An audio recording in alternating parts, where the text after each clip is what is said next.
ዓለም ላይ በብዛት የተመረቱና ብዙ ሰዎችን ያጓጓዙ ሁለት ፕሌኖች የመጀመሪያው የቦይንጉ ቦይንግ 737 ሲሆን ሁለተኛው ደግሞ ኤርባስ ኤ320 ነው ማለት ነው።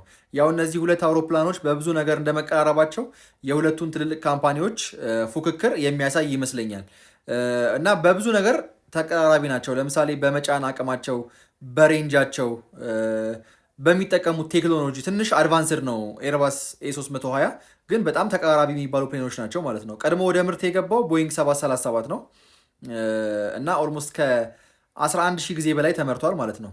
ቦይንግ ኤርባስ ኤ320 ደግሞ ከ10 ሺህ ጊዜ በላይ የተመረተ አውሮፕላን ነው ማለት ነው።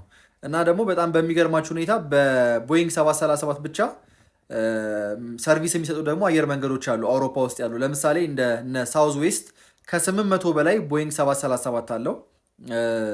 ሁለተኛው ደግሞ ራያኔር የሚባል ነው።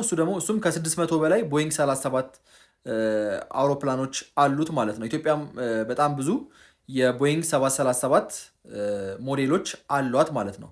እና ይሄ ለአጫጭር ፍላይት ለሀጉር ውስጥ ለሚደረጉ ፍላይቶች በጣም ተመራጭ ናቸው ማለት ነው።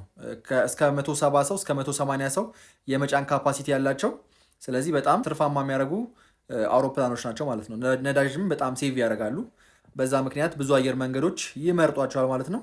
እንዲህ አይነት ደግሞ የአቪዬሽን ቲፖችን ይደርሳችሁ ከፈለጋችሁ ፎሎ አድርጉኝ። ይመቻችሁ።